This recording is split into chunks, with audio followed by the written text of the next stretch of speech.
Welcome back to Mike and Maurice's Mind Escape. Let us help you escape your mind.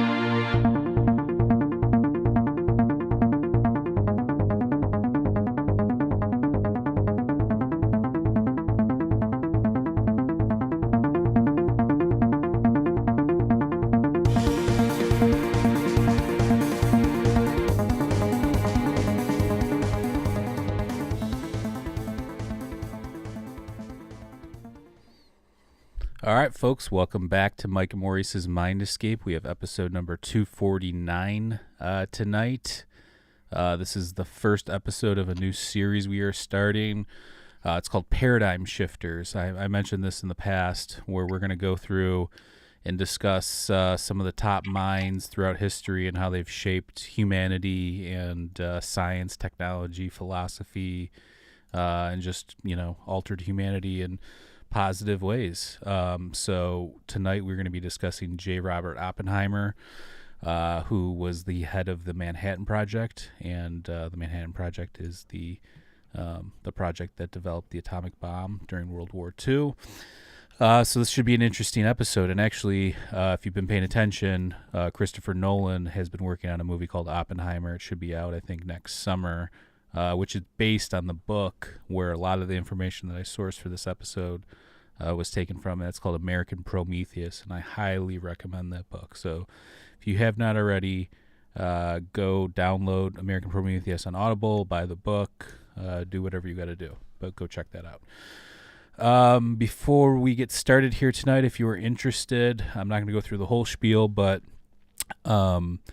we have all of our stuff to support the show on our LinkTree down below. So if you want to support our show, we've got a Patreon. The Patreon has exclusive episodes on there. We've got a merch store. If you want to leave us a nice review on Spotify or iTunes or Apple Podcasts, we'd really appreciate that. We are going to do the t-shirt giveaway again. I just haven't had time to figure that out yet. So I will announce that, next episode. We tried to do one the other night with Daniel, and we were having some connection issues. So we're going to have Daniel back on maybe next week or later this week. We're going to try and squeeze that in.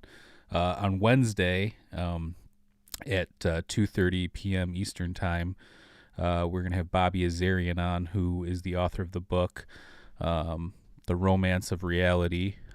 He was recently on Rogan not that long ago, and we're going to be talking about life and complex systems in the universe and all sorts of great stuff pertaining to metaphysics and physics and all that kind of stuff. And I'm just trying to think. Shout out to Shane, buddy Shane from Twitter is going to be helping a lot with this stuff. So going forward, Maurice and I have a busy couple months coming ahead of us with the documentary and just personal things going on. So anybody else that, wants to reach out and help in any sort of way, feel free to send us a message or an email. But again, shout out to Shane. I've been doing a lot of Twitter spaces too. If anybody's interested, follow me on Twitter at Mike Escape. And we've been doing tons and tons of Twitter spaces, which are super interesting and fun. So go check that out. But what's going on, Maurice? How are you? Yo, doing well. What's the good word? Nothing much. Just moved, set up a new studio. Working out the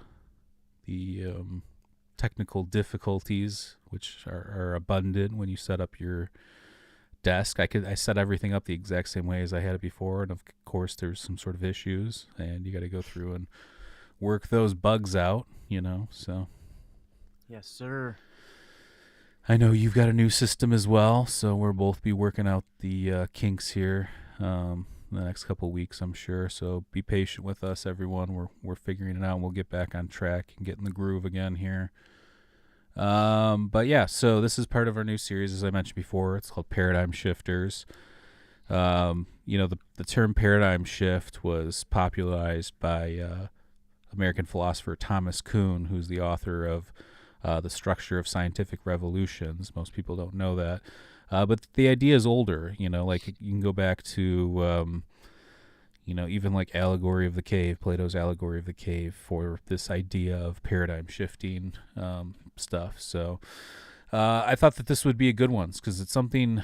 I don't know why I got into this topic recently, but I was just so curious about the atomic bomb and the Manhattan Project, and there's something like very interesting to me about Oppenheimer.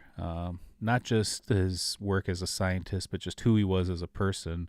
So that's why I really recommend American Prometheus, because it talks about the Manhattan Project and the secrecy aspects and the scientific aspects of the atomic bomb, but it also goes into his personal life, like who was he before, who was he after, what did the whole process do to him and stuff. So I found that very, very fascinating.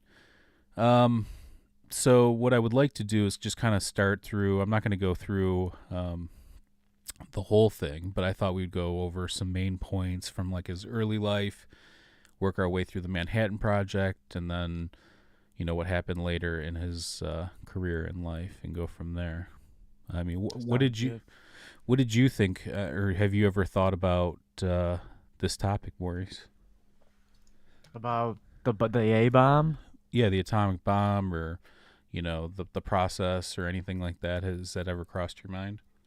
I've thought probably less about the actual construction of it, but more of the effects that ensued after the dropping of it. I'm a big World War II buff, so I think actually a D-Day was just pretty recently. Obviously, that's not when the bomb was dropped, but I think that was it. That's in August, I think. But yeah, man, it's pretty interesting. It's you get hired to do something, and I don't know. You know more about the actual guy and the events that ensued after he took on that project. So I'm interested to learn about Oppenheimer and all the inner workings he went through. But I know the Manhattan Project. They assembled all the best minds that they could because the world was at war, and they needed to sway this war. And if we wouldn't have created it, who knows what would have happened? You know what I mean? So we'll get into that too. There is some misconceptions and things that I used to think too that after reading this, things became a lot clearer in terms of how things actually went down and the timelines of things and everything. So yeah, we're going to go through it here. I'm just trying to think. Before we get started too, if anybody has you want to make any suggestions for a candidate for this new Paradigm Shifters series, send me. I have a whole list of ones that I want to get to, but if you have an interesting one that, maybe it's not on my list, I'll take a look at it. I can't make any guarantees, but if it's something that resonates with me, I'll definitely consider it. And also, we have not forgot about Mysteries of Metaphysics. We will be getting back to that, as well as I still have part 3 ready to go for What Was Soma, that series. We'll be working on those as well going forward. And tap that like button, baby. Give us some love. Tickle it, and we'll thank you later. Absolutely. And I just want to say, for everybody that was patient too the last few weeks, we love all of our fans and Patreon members and listeners and everybody. So thank you for being patient. And like I said, we're going to get back to it here. So, so a little bit about his early life and background. He was like really interested in mineralogy and rock collecting since he was 5, and actually, I think he was taken to some sort of like association. I think in New York maybe when he was younger, and he like blew people's minds with how much he knew about rocks at such a young age and stuff. So he was just kind of like one of these geniuses or savants from kind of like a young age. He skipped a few grades when he was younger. I think he skipped like part of 8th grade and like 3rd or 4th grade. So, he was obviously a smart dude. He went to Harvard for physics and studied under Bridgman. He went to Cambridge, studied under, went to Cavendish, and studied under the guy who split the atom. let's see, he didn't like experimental physics, which I found was interesting. When he became a little bit older, him and his brother would hang out at in this part of the desert in New Mexico. They called it Perro Caliente, which means hot dog, and they would do horseback riding. They would smoke and drink and do all that kind of stuff. He studied at the University of Göttingen, I think that's how you pronounce that, Center for Theoretical Physics in Europe. Let's see here. He also studied with Enrico Fermi, Wolfgang Pauli, and Werner Heisenberg. He received his PhD in 1927 and was well respected when it comes to quantum physics. He wanted to be like the American bridge of these, because like Europe was killing it with these, with the physicists back in the day, and he wanted to be like this American bridge of knowledge to connect to that. So he was, early on in his life, he was even though he was a professor, he was a terrible teacher, but he eventually got better as he got older. And then a little bit later on, he had like groupies that were students, and they would hang out at his house and party, almost like think of something from like Animal House or something, where like Party all the time.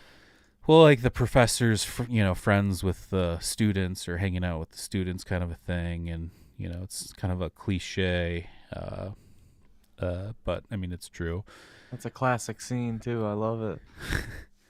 Then you have the Great Depression happen. That actually didn't affect him because he had a trust fund. I think his dad was like a wealthy, I think had something to do with like textiles or something like that. But he noticed the effects that the Great Depression had on his students, and he became a communist sympathizer. So, some speculated he was a communist, but I mean, he posits that he was just sympathetic to the cause. And a majority of his adult life until he was 1940, he was supporting some of these smaller factions of the U.S. of communist organizations. But then he heard the horror stories coming from the Soviet Union, and then he also became associated with the Manhattan Project, so he kind of shifted his philosophies on politics and economic systems and became more of a patriot or somebody loyal to the U.S. So let's see here. This is the beef here, the Manhattan Project. So there's a lot of interesting things I used to think about this that after reading this book, I realized I didn't really know much about it at all. And I hear people talking about it too. I think one of the most things that I hear when this is talked about, and I don't know if this is credited to Joe Rogan because he's talked about this a lot, but after they dropped the atomic bomb, he's quoted as saying, I've become death, destroyer of worlds," which is from the Bhagavad Gita. And again, I don't know when exactly that was popularized, but that did come from that whole thing. But I'll read a couple passages that he quotes too, that are, I think, a little bit more interesting from the Bhagavad Gita. He was really into Eastern philosophy and Hinduism and the Vedas and that kind of stuff, and he would quote it, the Bhagavad Gita and Vedic texts a lot. So That's pretty sweet. Yeah. The idea for creating the atomic bomb actually came from a race to win the war. So this wasn't like somebody, came across some sort of discovery and then they're like, oh, I made a new, thing or whatever. This was specifically came out of this race to win the war. And it went from semi-theoretical to a realistic possibility really quickly. His nickname, Oppenheimer's nickname was Oppie. So if you hear me say Oppie, it's just Oppenheimer's nickname. The scientists that were part of the Manhattan Project, they didn't call it the atomic bomb or whatever. They called it the gadget, which I thought was kind of funny.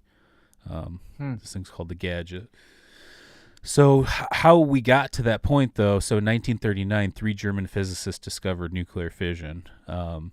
And through that process, it then became, again, it went from theoretical to an actual possibility. Albert Einstein, who he got FDR's attention because he wrote a letter telling him that the Germans had reached out to him to join the race to develop the atomic bomb. However, Einstein was denied security clearance in the U.S. in 1940 because he was considered a pacifist. So, and he later on he would become critical, not of Oppenheimer, like they were friends, but he saw Oppenheimer's kind of spinning his wheels, and in regards to the political forum with all this stuff, when he could have really just taken a step back and not gotten as involved as he was. So we'll talk about that, though. They developed the Advisory Committee on Uranium, which they were just trying to enrich as much uranium and plutonium as possible. I think I read too in there that, like all of the resources at this time from, during World War II at this point were being funneled towards this project. So I know they needed a ton of silver. They needed to enrich the uranium and plutonium, so a lot of effort went into that whole thing.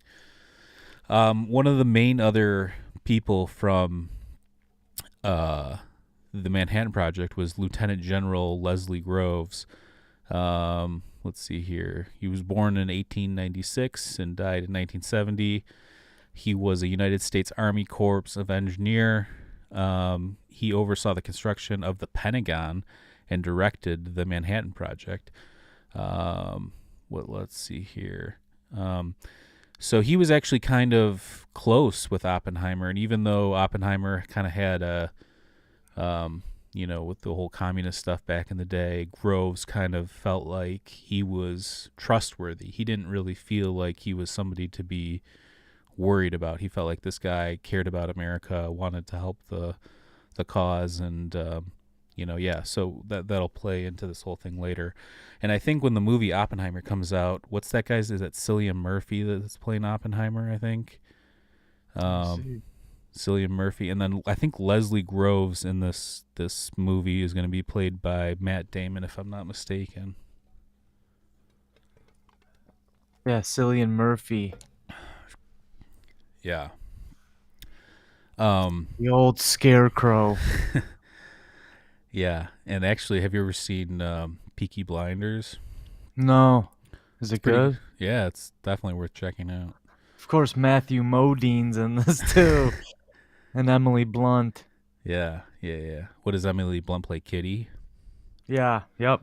So Kitty is Robert Oppenheimer's wife. We'll get into that's a whole part of this thing too. So Oppenheimer joined the Manhattan Project in 1943. He actually selected Los Alamos in the desert. So most people know Los Alamos now is like top secret or nuclear facility. But it used to be just an empty space in the desert. And Oppenheimer knew that area well from horseback riding and just being in that area. And they selected Los Alamos. And then towards the end of the project, there was like 6,000 people living there, it was this like startup city in the desert, which I find kind of crazy. That this, they picked this place in the desert and then turned it into something, and now it's one of the most recognizable names when it comes to American technology and secrecy and stuff. So Sweet. They definitely followed him, they wiretapped him, they spied on him, of course, you would imagine, with all the security clearance and that kind of stuff going on. Totally. What I found was most interesting about this whole thing with the atomic bomb was that, so you hear about uranium all the time and whatever, but they had different options. I didn't know that this was the case, but there's different options when it comes to this. So Fat Man, which, is the most famous, I think it was Hiroshima, was plutonium implosion. But then Little Boy was uranium. So they had two different types right there off the bat. And I think the Trinity was plutonium implosion as well, if I'm not mistaken. So in July. Let's see here. Let's see. Let me pull up the Trinity. So Trinity was July 16th, 1945, and the test could be seen. The first test could be seen from 3 states. Wow. The United States detonated 23 nuclear devices between 1946 and 1958 at 7 different sites. This was part of, but the from 1946 to 1958 was at Bikini Atoll, which is a Pacific island, and they destroyed this island, and they've had to move the people off there a couple times, of course. And those ones. So this was after, though, the 1946. That's after World War II, but they did keep testing from 1946 to 1958, and they basically ruined this island, and they detonated them in the air, underwater. Anyways, so back to the atomic bomb. So a B-29, the Enola Gay, dropped the first one on Hiroshima. 66,000 people died. And then Nagasaki, the second one, was 44 deaths. Basically, when you look at how all this kind of played out, the thing that I didn't understand too is so there's this other thing. I guess they dropped napalm on Tokyo and it's created some huge fire that killed 100,000 people too. So even though the bomb did tons of damage in one fell swoop, they were using napalm at that point, and that actually had a bigger effect, which is scary. That's intense. So let's see here. 1949, the Russians tested their first bomb, and it was assumed that a spy must have been given tips based on the U.S. program. This is important because we're going to get into that in a second. So they specifically picked Los Alamos, and they built what's called S1. I'm sure you've heard of S1, S2, S4. The Bob Lazar thing. I think that's S4.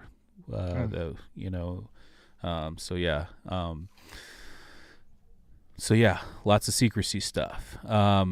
So you have J.T. Randall and Henry Boot. They were the ones that developed radar during World War II. They were British scientists. Most people don't know this, but radar was also developed during World War II. So you have 2 massive innovations that happened during World War II that pertain to war. One being the atomic bomb, 2 being radar. When it came to the minds and the intelligence that was associated with getting the best thinkers associated with the Manhattan Project, you had Niels Bohr. He was snuck out of Europe. I think he's from look it up. Was he from Denmark or Niels Bohr, Bohr? Was he from Denmark or is he from the Netherlands? I can't remember. Danish. Okay. And he was snuck out of Europe to help the Americans, but then when he came to America, he went he spoke right to the press, and they were like, "Oh, what are you here for?" And he's like, "Oh, I'm here to help them create some sort of new weapon or something." So he's already leaking stuff out, and he had a big mouth supposedly. Yeah. So, and then there was a lot of negotiating between the scientists and the military to get this done. Obviously, scientists needed a certain process to happen, and the military were trying to keep everything together and organized and also secret. And the scientists wanted to be comfortable, though, so they could get their stuff done, which was important, obviously, through the scientific method and bouncing stuff off of each other. Oppenheimer taught at Berkeley prior to the Manhattan Project. Let's see here. As I mentioned, General Groves was in charge. So there's two spies that were part of this program, or they were, they were communist sympathizers, Hall and Fuchs. They were Russian spies, and in 1950 they were caught. So this is important too. So most people think that there couldn't possibly, when we talk about like secrecy stuff, whether it be, this military stuff or UFOs or whatever, they think that everything is just so compartmentalized. There's no way information could ever get out. That maybe that's the case with some things. I don't know. But what I found interesting was there were leaks as part of this. There was communication between people and sympathizers of other groups and organizations and countries and things like that. You did have people pretending to be loyal Americans that were part of these programs that were spies and things like that. So that does happen. That's not just in the movies, and that's not just made up. That stuff is real, and it did happen. The scientists that were part of the Manhattan Project were nervous about the implications of having and using the atomic bomb, obviously.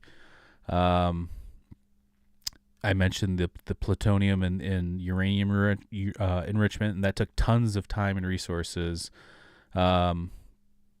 Basically, Oppenheimer was the one that pushed hard for the implosion, the plutonium implosion design. So again, they had different options, and Oppenheimer was the one that said, let's do this one. This seems like the most reliable. And let's see here. So yeah, the scientists, I'll keep coming back to this, but like most of the scientists are obviously worldly people, scholars. They have a sense of history and empathy, and a lot of the scientists were super idealistic and empathetic, and that's where you get kind of like some of them being communist sympathizers or sympathizers of other countries and philosophies and things like that. But Oppenheimer wanted the people, so we'll get into this, but we didn't need to drop the atomic bomb, meaning to win the war. I think that's a misconception. Germany had already surrendered, and everybody was going after Japan, and they probably wouldn't have lasted very long. They were actually trying to negotiate, a way out of this whole thing. So Germany surrendered, and then 8 days later, Hitler killed himself. And they continued to work on the atomic bomb even after that happened, so that they hadn't even had it together at that point. Wow. So yeah, I mentioned the napalm in Tokyo with the fire. And then so through this process, another thing is Russia was not necessarily our like super friendly allies, but they were kind of allies in the sense that Germany tried to invade them, and they were obviously on the good team, during World War II. And they were also trying to, create the atomic bomb. Germany was also trying to create the atomic bomb. They had Heisenberg, who I mentioned earlier. Not Walter White. Sorry, I've been watching a lot of Breaking Bad lately. And in terms of, you look at what was happening in the world, that actually the U.S. developing the atomic bomb is kind of what created this arms race in the Cold War between the U.S. and Russia. So that'll be an ongoing theme there too. This guy Szilard tried to kill the Manhattan Project multiple times after he was the one that was an early proponent of it. Again, because he saw what was the potential of it. Oppenheimer wanted to warn the Russian ahead of the time of its use, so he could give some of these other countries a heads up, look at this is what we have, we're going to use this kind of a thing, but they didn't really do it in that way. Again, it wasn't just Oppenheimer that sat in a laboratory and created this thing. There was a huge project and some of the top minds. So some of the famous names that people might recognize associated with the atomic bomb would be Enrico Fermi, who's most famous, I guess, when you hear Fermi's paradox. That's where that comes from. But he was a Italian physicist. You had Richard Feynman, who I think a lot of people know who Richard Feynman is. Niels Bohr, who I mentioned earlier. Edward Teller, super famous. Condon is from the Condon report. The government hired him to basically debunk UFOs, which I find interesting. Phil Morrison, and then there was others. The scientists first thought of having, it came up during this process that the scientists had this idea to create an organization to check in and regulate, nuclear materials and engineering, kind of like what you see now, like when you see the U.S. dealing with some of these other countries that are trying to develop nuclear technology, nuclear weapons, nuclear power plants, things like that. This is the idea for all that came during this time when they were developing the atomic bomb. Like, hey, this is going to be a thing. We need to have some sort of oversight to make sure this doesn't get out of control and people start getting crazy with this. So, I don't know. What do you think so far? It's all interesting. I thought that the bomb was the main proponent. That turned the tides of the war, but that just shows how ignorant I am in that regard. I didn't know it was after. That's why we're doing this. I mean, I thought that too. I thought that Yeah. that's like, hey, this, but no, we didn't even. Oppenheimer wanted the first one at least to be dropped, just to show the world, like, hey, this is what we created. This is changing the future. This is changing the future of war. It's changing the future of humanity. This is important. This is huge. And if we're not careful, he didn't want to leave it just in like the military's hands. So it's some secretive thing where it's like they could bust it out, in their own. Yeah, I also think that there's a big misconception because if you're under the idea that we needed to drop it, it may less of a bad move. You know what I mean? Like, oh, we needed to do this to end the war, Right. rather than it was already kind of ended and we didn't need to do it. That would probably push people off. It just leaves a bad taste in your mouth. So it's all about morals and building up the way you perceive things, and yeah, it gives us like more of a reason to do it. So I totally understand how the history makes you believe that, because I think a lot of people believe that we needed the bombs to win that. Well, I mean, there's certain level, and I don't want to say this in like a way, but like propaganda, like it was like, hey, let's, I just feel like back then there wasn't as many eyes and ears on that kind of a thing. Like now, I think you would have a very hard time getting away with creating that and doing that now. If you were to do it now, right? Like there'd be so much more oversight.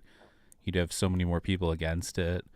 You would have people like knowing what was going on ahead of time, trying to prevent, that kind of thing. So I think the time and the place was crucial in the sense that I don't know if somebody created that now, if it could even be Totally. used without having like some serious backlash. So Absolutely. but yeah, I mean, you mentioned it too. I mean, you know about World War II and stuff, and I thought I did too until I read this book, and I'm like, oh, I didn't know a lot of this actually. So The truth came out. what did you think? What did you think when you what the part where I was talking about the scientists? Did you know that all those scientists were associated with this? No, not at all. I just knew Einstein had a part to play. He had one of the smallest parts though. All he did was write a letter because they didn't allow him to really get in the mix because of his background and everything and the way he thought about the whole topic. Yeah, because the story that you get told is like, oh, if Hitler wasn't so against the Jews, then Einstein would have never came to America, and then the A-bomb would have never been built.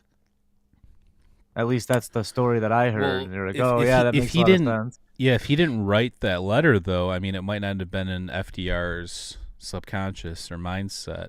So I don't know. I mean, you could say so there is some truth to that, but I thought he had a massive hand in creating this thing, which no. that's horse pucky. Yeah. Where were we? Oh yeah, they wanted to create some sort of organization of oversight for nuclear devices. So the physics of the atomic bomb was going to be discovered soon, even if we didn't do it first. This was a race. There was other countries looking into it. I think even the Japanese had their own atomic bomb program, but they didn't have the resources and the personnel that we did. So that was a huge point of that. The explosion was going to reach 10 to 20,000 feet and would be visually amazing as it was devastating.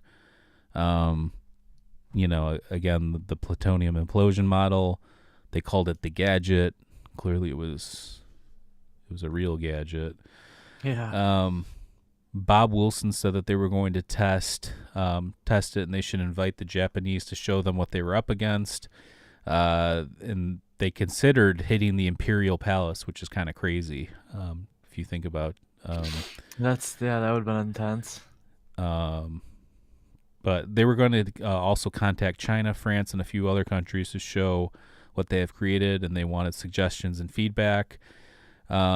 But that never happened. The Japanese wanted to keep their emperor and constitution after surrender. That was their bargaining chip. So the Japanese were trying to come to terms with us with some sort of surrender, and we said no. Basically, like we're still coming after you.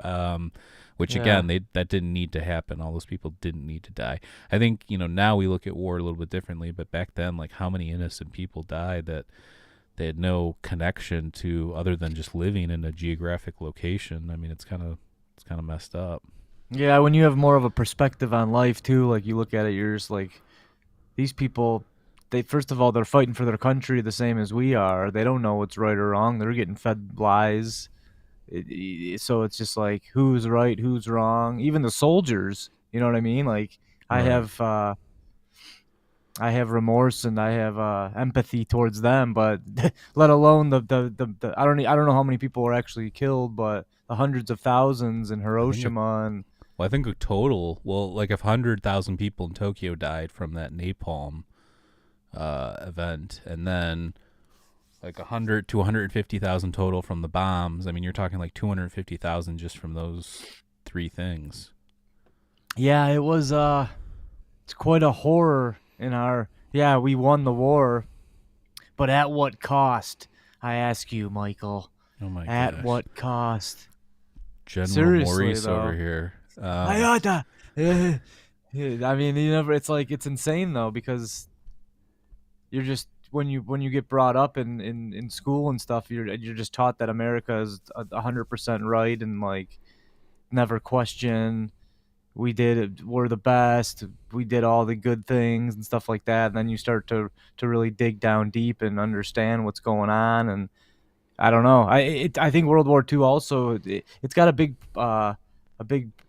spot and a big lesson in our playbooks, because that's when a lot of these UFOs and stuff. Obviously, we talk about a lot of UFOs, and that's when they started to way more sightings and things of that nature. So I don't know. I've always been drawn to it, and the more I learn about it, the more it becomes interesting. Oppenheimer picked the test site, and they dubbed it Trinity, based on a John Donne poem. Let's see here, "Batter My Heart, Three-Personed God," and check that out. And the Bhagavad Gita, obviously. The creator, or the Brahma creator, Vishnu, and preserver, and Shiva the destroyer. They had, so it was like 18 by 24 miles, and they had to evict ranchers for that site. Trinity was the code name, and again, the first detonation test was at 5:29 a.m. on July 16th, 1949. General Groves wanted to preserve as much of the plutonium and materials as possible. Let's see here. Oppie's brother, or Oppenheimer, had a brother named Frank. Frank was also like a physicist / engineer. Oppenheimer was more in like the theoretical aspect of things. And Frank was more like somebody that takes things apart and puts them back together kind of a person. And he worked in the radiation lab and helped with the Trinity site in late May 1945. So during this process, so again, people know the quote from the Bhagavad Gita that Oppenheimer says, where it's "I've become death, destroyer of worlds." But so there's a quote. It says from the Bhagavad Gita. It says, "In battle, in forest, at the precipice, in the mountains, on the dark great sea, in the midst of the javelins and arrows, in sleep, in confusion, in the depths of shame, in good deeds, a man has done before defend him." Oppenheimer translated that quote from Sanskrit from the Bhagavad Gita. Wow. So again, Yeah, I mean, look, I got to see Big Boy and Little. I don't know if they were the shells. Did you ever see those when we went and took our class trip to DC? No, They have them in a museum. I I got don't in know trouble. what they are. I think they're just I the went to a shells. different middle school and I got in trouble and I wasn't allowed to go on that trip. Yeah, I'm sure you did. So, but yeah, the whole thing, I mean, look, I just keep thinking about like the innocent Japanese people. And I know a lot of people died in World War II. But yeah, I mean, tons of people died. Obviously, all the people Hitler killed, which is disgusting. And then all the people that were just innocent bystander. I don't know. It sucks to think about that many people were subjected to that. But I guess hopefully we can get beyond this whole warring phase of humanity and move on to some sort of peaceful phase. I mean, I guess we got to rise above, baby. But so during the test site, they took bets on whether it would work. They were actually concerned that it might ignite the atmosphere, believe it or not, that this bomb could ignite the whole atmosphere and create some sort of massive issues for the planet. So that was like a serious concern of theirs. But then somebody created some sort of model or mathematical equation that they didn't think that was going to happen eventually. So, well, that just goes to show how smart we are. It's like we don't know what the hell's going to happen. Let's drop this bomb. We might kill the whole world. Right. So, well, I mean, the world was at war. There was a lot of, I mean, think about it. What's that show? It was like Man in the High Castle, where it's like what would happen if Germany and Japan won the war, and it's like a dystopian future kind of a thing. Yeah. And I mean, you could say maybe that's, I mean, Germany and Japan have bounced back. I mean, and I think that they understand their own history, and it seems like they're not very fond of the things that they've done in the past. And I don't think we're very fond of the things that we've had to do in the past either. So, yeah, until they try it again. Well, Richard Feynman was so like during like the Trinity test, Richard Feynman was handed dark glasses, but he denied them and then observed through the truck windshield. They saw a white flash that turned into yellow and then turned into man-made thunder on the horizon. Bob Serber was observing using welding glasses. He was still blinded and saw a violet column. The night turned into day and a chill turned into warmth, but then the darkness returned with a purple glow. Frank and Oppie, it had penetrated their eyelids. It was very bright and purple. Frank worried it was going to engulf them. And most terrifying thing was that the purple electric cloud that ensued. Oppenheimer grew tense, and it was about to go off, and his face relaxed in relief at the moment of detonation. Afterwards, he had what was known as a high noon strut, and he described his emotions in pedestrian terms to a reporter and said unborn people would owe their life to it. So obviously he thought he was doing something. So we mentioned all these innocent lives that were lost. So supposedly he's saying that by using this thing, it might bring some sort of maybe end of the war or order afterwards, that more people will live because of it as opposed to dying in the future. So I don't know. Yeah, you always give yourself these these ideals that if I didn't do this, then more people are gonna die and all that kind of stuff. It's tough. It's complicated. It's hard to put yourself in those shoes. You know what I mean? Yeah. Absolutely. It says, so then you have the famous quote that everybody says, which was, "Now I have become death, destroyer of worlds," which is true. The boom came 100 seconds after the flash. Ken Bainbridge was heard saying, "Now we are all sons of bitches." Feynman was supposedly afterwards on the hood of a Jeep beating his bongos. They were all happy it worked, but then afterwards, like shortly afterwards, it set in that this was a serious weapon and it was going to be used to kill a lot of people in the war. Again, there's as great of his achievement as this is, there's also a very somber side of it, and you'll see this and how it weighs on Oppenheimer in a few minutes here. So as I mentioned before, they wanted to alert some of the other countries ahead of time, or at least that's what the scientists wanted to do. But I guess Truman casually mentioned this to Stalin when they had a meeting, that we had a new weapon, and Stalin wished him well and basically kind of like overlooked the fact that what was being told to him. Oppenheimer regretted that we didn't use it to kill Hitler or used it on Hitler and the Nazis. That was one of his main regrets, is that it was used on Japan after Hitler had already killed himself and the Nazis had surrendered. Oppenheimer's mood and personality had changed permanently going forward after this, obviously. So now we get to after the war and the Manhattan Project.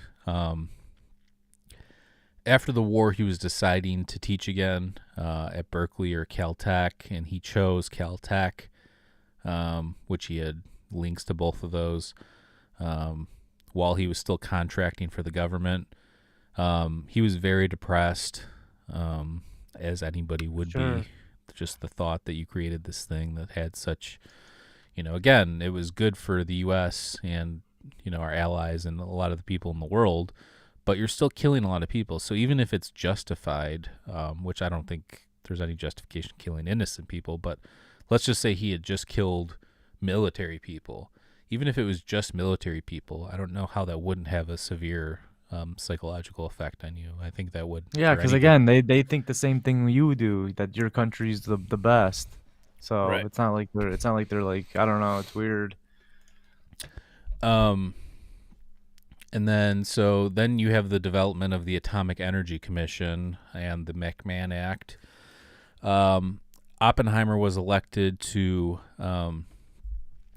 the General Advisory Committee on this topic, which he, had a good reason to be.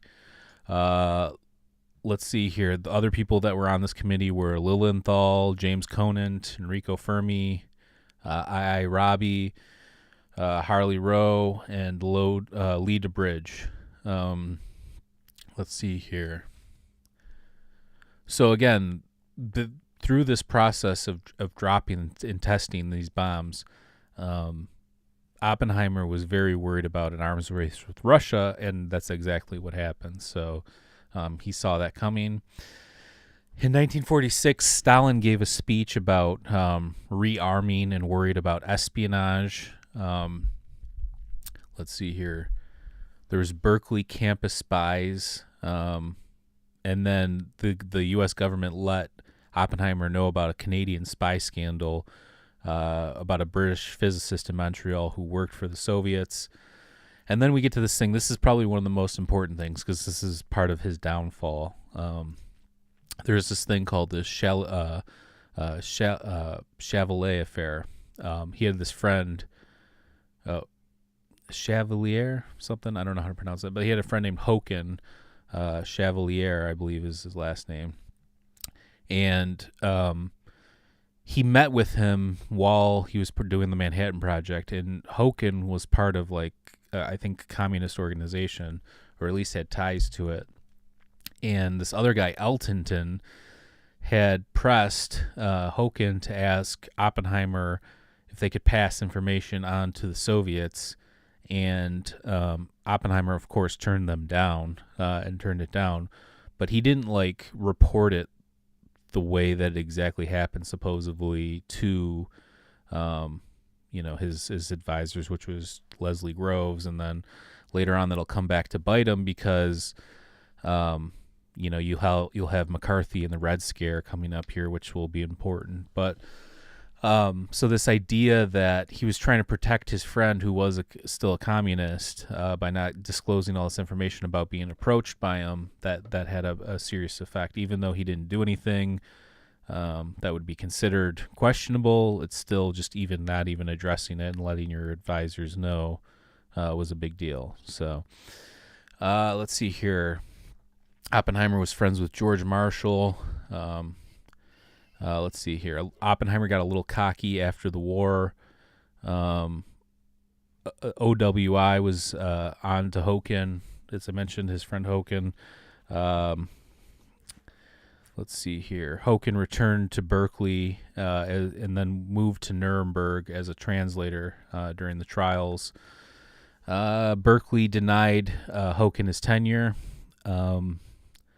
So George Elton and Hokin were questioned by the FBI about Oppie during the war. The Russians wanted photos during the process of creating the atomic bomb, and Hokin signed an affidavit. Let's see here. Hokin also wondered how the FBI knew all of this. So Oppie told Hokin that he told them. However, he did not disclose all the information that would implicate him with any sort of serious allegations.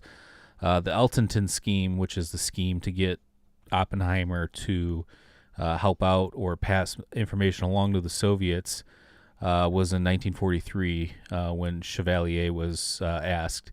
Oppenheimer said that was treason and he wanted no part of it.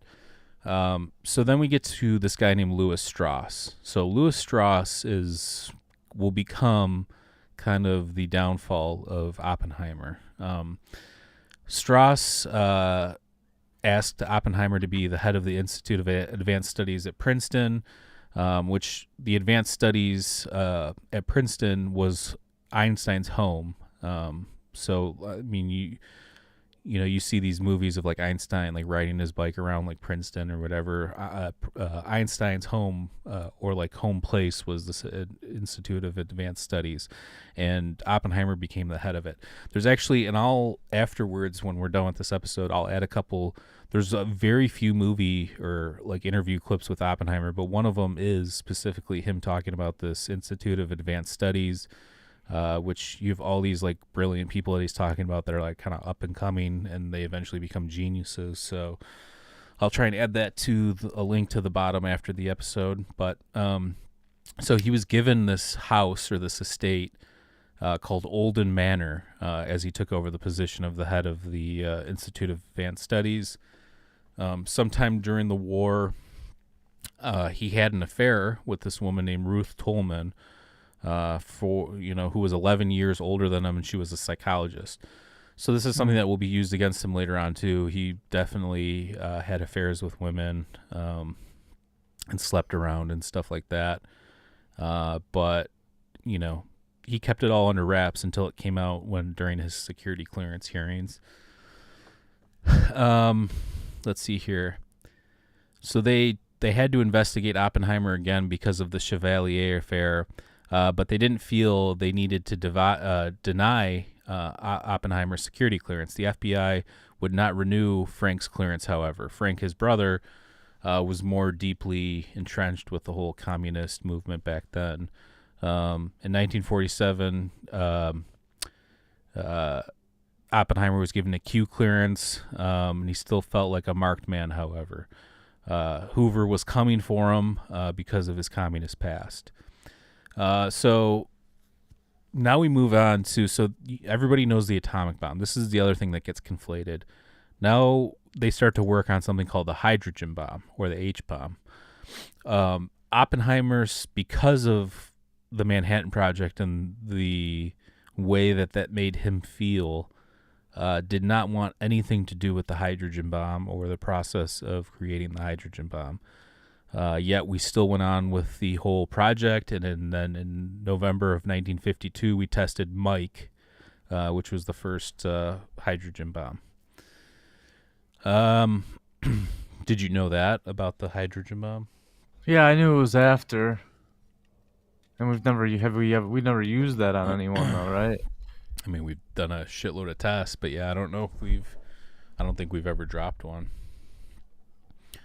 November 1953, the FBI received a letter saying Oppenheimer was a communist spy, most likely more due to his opposition. This was more likely due to his opposition of the hydrogen bomb project that, somebody sent this letter. Oppenheimer's security clearance was revoked, and there was an investigation by a 3-man panel.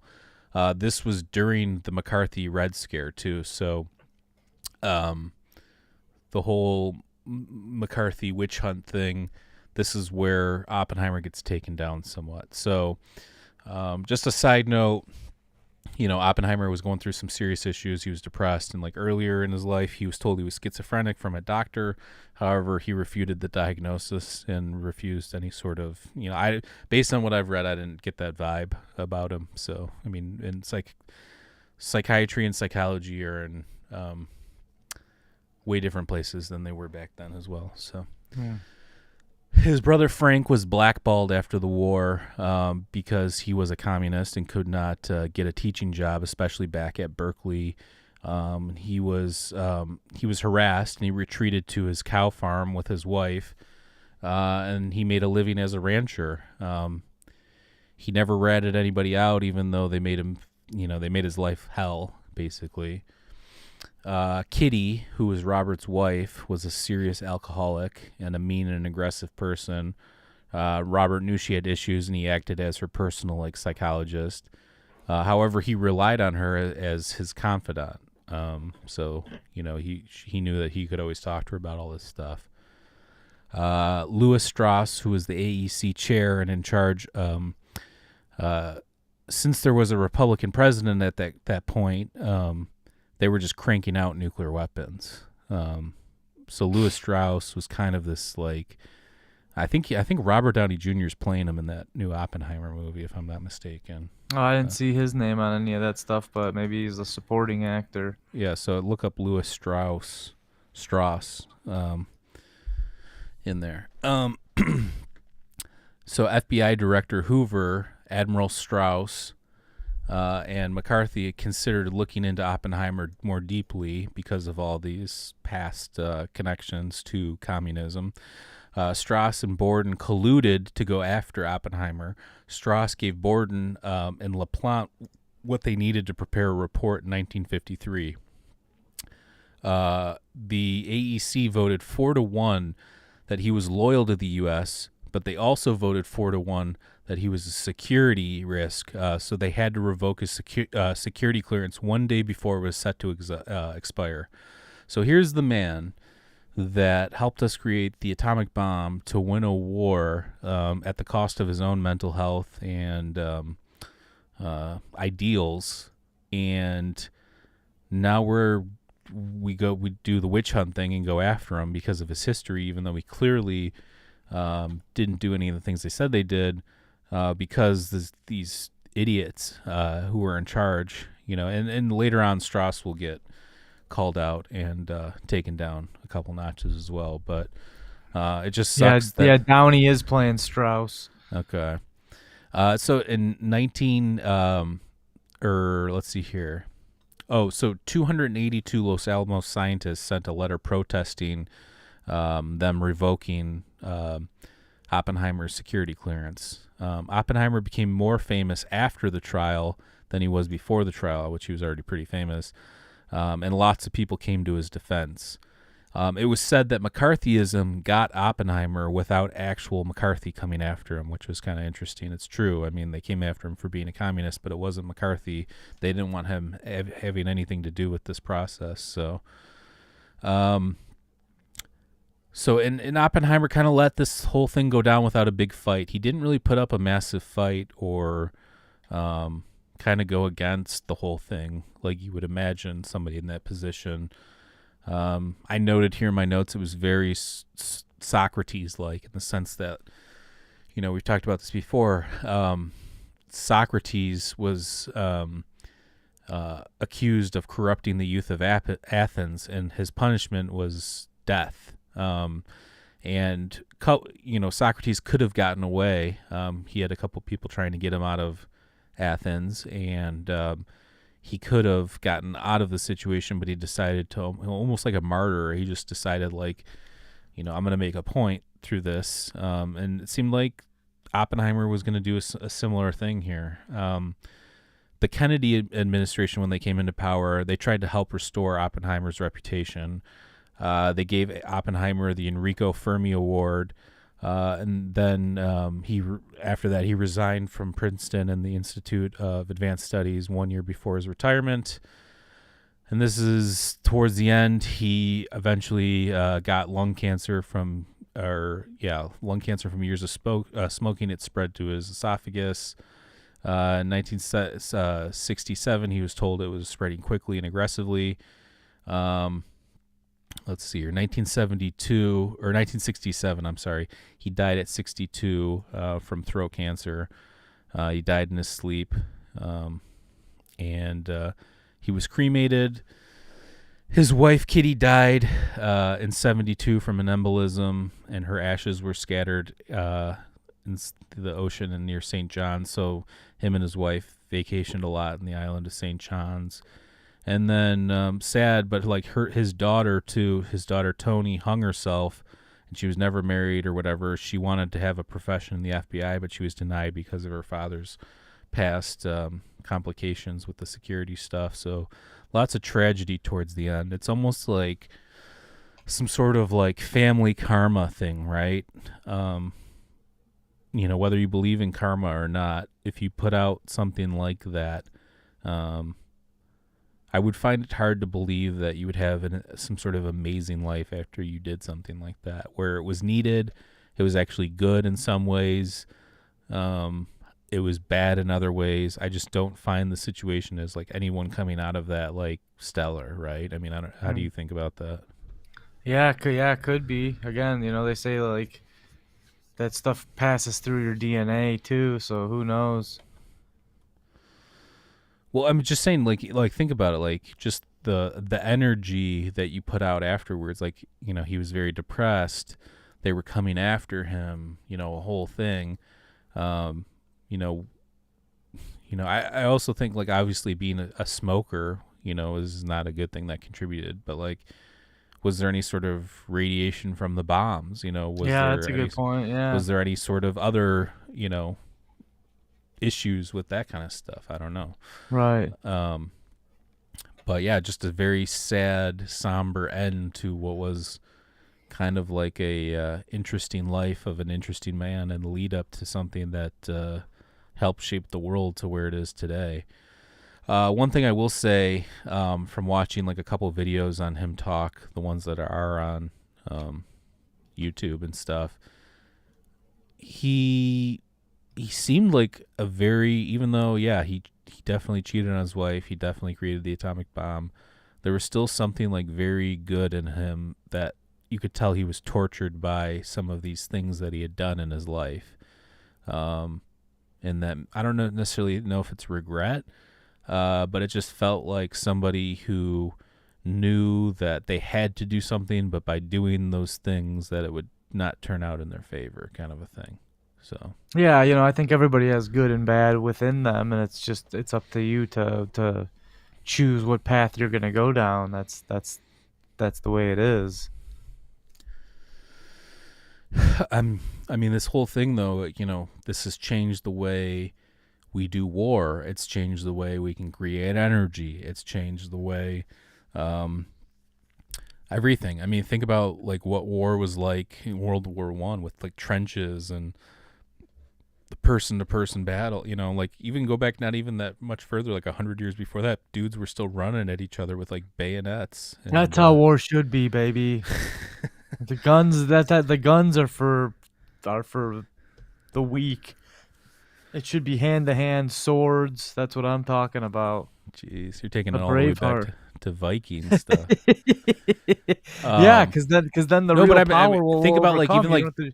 the Revolutionary War, like how, or like Game of Thrones for that matter. Like think about Game of Thrones. They just line up in a line, and like you're done if you're in the front line. That's what Yeah, well, I think happens. the Revolutionary War, we actually started to break that mold. That's what allowed us Yeah, to we kind did. of beat those numbers. Yeah. But yeah. Again, I'm more of a simpleton in that regards. I think we should, if we go back to the old school hand-to-hand combat, then the real victors will go the spoils, if you will. Because anyone can drop a bomb and obliterate. Now it's more about technology and all that stuff. Well, that's what Like, I'm saying. That's changed the landscape of everything that we know it to be. For thousands of years, it was conducted in a somewhat similar way. Maybe there was different weapons and evolution of hmm weapons, but it was kind of still conducted in the same way. And here's this dude. It's like, here, you can create this thing that'll literally light up the sky for miles around. You Well, drop a that's few. like that. I mean, that's the Cold War. It's a battle of the mind. It's not about the brute force anymore. It's more about what kind of who do you have on your side, and what kind of brains do you have working behind all that. Well, And that was the other thing too. When everybody found out that we had created this atomic bomb, everybody's like, "We got to get all the scientists. Let's gather up all the yeah, scientists we can get from whatever countries we can get." It became like a race to get the top thinkers and minds in the world, because that's where everything was going, was science. hmm Breakthroughs in technology and science is where everything's at. Even now, I mean, who knows what kind of crazy stuff they're doing with AI and robots and stuff behind the scenes. So. yeah, it's an interesting one. So we're gonna be doing more on this guy, or what's? Well, no, just Oh this yeah, was yeah. a People who change the paradigm. I yeah, see. paradigm shifters. Like anybody that has, you could say like, here, let me pull up a list of ones that I wrote down that I. Do you have anybody off the top of your head you can think of that you might want to add to the mix? Uh, well, we do. Hmm. I mean, I'm more focused on like the arts and stuff. So I would say like, especially Yeah, it could be an in my artist. realm, it would be Doesn't like an have to Alfred be. Hitchcock. He definitely changed the paradigm of movies and what they could be, and the way people told the story. So Yeah, I so would I would love like do one on him. That'd be yeah, fun. I would do that. You could say like maybe like a Plato or a Socrates, Oh yeah, absolutely. Yeah. Giordano Bruno, Steve Jobs, Yeah. Jerry Good. Garcia, Cool. um, Thor Yeah, we could definitely Heyerdahl, have fun with that stuff. Einstein, Mhm. Galileo. Yeah, there's a ton of them we could do. So, That's cool. but yeah, I mean, these don't have to be like super long, intense. And actually, the book American Prometheus is a super long. I don't know. I downloaded the audio book version because I can do multiple things at once when I listen. But yeah, I mean, it's definitely worth a read. It's one of the better books I've read in a long time, nonfiction, and I read mostly nonfiction. So Well, it looks like the movie's coming out next July, so we'll have to do a review of the movie. I'm very interested to see what this is all about. I bet you it's gonna be sick. I mean, I Yeah. mean, has Christopher Nolan ever made anything that's shitty? He's made some things that are subpar, but for the most part, they're always a very nice cinematic, cohesive piece. It's just, I guess, it's what do you gravitate more towards? Yeah. So it's gonna be sweet, but hopefully it's not very convoluted. But I Hmm. think that the story's kind of, I don't know. It's interesting that it'll be interesting to see how he takes on something that's a true story, rather than most of his work that are Yeah, fiction I don't know if I towards. read if this is gonna be his last movie or one of his last movies or something. I Yeah, thought I, wow. yeah. Well, he might be going out with a bang. No pun intended. Pun Um, intended. but again, definitely check out American Prometheus, which is the biography of J. Robert Oppenheimer. And the J at the beginning of his name, I don't even know if I mentioned it's Julius. Hmm. Julius Robert Oppenheimer. He's got himself his own song. Yeah, a fish tune. Don't take another step. No. But I really like I said, I learned a lot about World War II from reading this book, and I cross-referenced things, too. I read a couple other small biographies or short biographies on Oppenheimer, as well as watching all the YouTube videos and commentary and things like that, and just reading through different pieces of information and very interesting stuff. And again, I don't think it went down people thought that it did, and there was definitely spy stuff happening, and it's amazing that the narrative that people think that they have is a kind of like similar, right? Like I think most people would probably think that we dropped the atomic bomb to end World War II, right? Yeah, I'll have to talk to my cousin. He's a big World War II dude too, and I thought I knew a lot, but the more you dig in, the more you see how much there is to know. So yeah, that's an interesting aspect. And then the types, I didn't know that there was, I knew about there's obviously plutonium and uranium, but I didn't know that they were trying to debate which one would be more effective and reliable and whatever. And the plutonium implosion one was the game changer. But yeah, and they go through a lot of Oppenheimer's connection to, like I said, like Eastern philosophy, Hinduism, the Bhagavad Gita. They mentioned a bunch of his quotes and philosophies and how it correlates all this stuff. So it's a really interesting look on the topic. But yeah, I mean, that's pretty much all I got on this. But yeah, I look forward to more of these episodes on these top thinker types. And yeah. Awesome. So just for a reminder, this Wednesday at 2:30 Eastern, we are joined by Bobby Azarian, who is the author of the Romance of Reality. Check out his book. If you like physics and the origins and, the universe and stuff like that, definitely a great book. And yeah, bunch of stuff up, and we're going to try and get one in. I know I'm trying to work with Laura from Megalith Hunter to get a date solidified, maybe this week or next week, to have her back on. And we're going to have a couple other people. We're going to have some people I've met from, Twitter, doing Twitter spaces as well on coming up here. And I've also talked to our top escapee, Sandy, and she's going to come on as a guest one of these days as well. Nice. And so we got some cool stuff coming up. Beautiful. But if anybody wants to support our show, I'm not going to go through the spiel. Hit the LinkTree link down below. And also, I wanted to add this.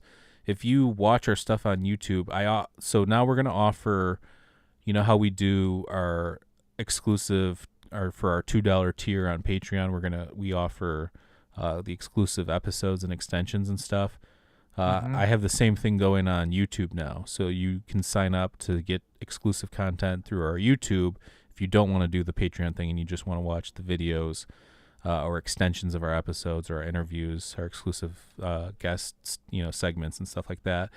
You can sign up for our $2 thing on YouTube, and I'll upload those the same way I'll do on Patreon when those come up. So if you would rather just do that through YouTube, that's on there now as well. It's just $2 for the exclusive content. But if you want to support the show, hit the LinkTree link. We've got a merch store. Like our stuff, follow us on, subscribe to our YouTube channel, leave us a nice review on Spotify or iTunes. Check out Maurice's band Dogo, Doegoe. Maurice and I have some sort of dueling guitar thing happening on social media, on Instagram, if you want to watch each of us rip it up on guitar a little bit. Follow Mindscape Podcast or follow Dogo. Yeah, I mean, I got to get on the Mindscape thing if it's gonna be a be a battle. We're gonna have a shred off. All right. I think you saw what you're up against with that latest funky bitch clip. Yeah, I mean, I play fucking. I just write songs, bro. I don't claim to be any kind of dude. I guitar heard you said you're the best virtuoso that's ever. Yeah, lived. I'm sure. No, you're dude. I've seen you do some shredding lately. Some shred before bed. Oh, it's before bed, all right. What do you do? What do you play in the background? Are you just playing like fish clips or like jams in the background and then jamming over it? Well, there's a YouTube channel called Now You Shred, and they have all kinds of they're like mock versions. Like one will be like, you know, jam and mixolydian fish style, and then there's like Mm. there's fish, there's blues. Check Oh, out that's that cool. site; it's pretty Yeah, sweet. I'll check that out.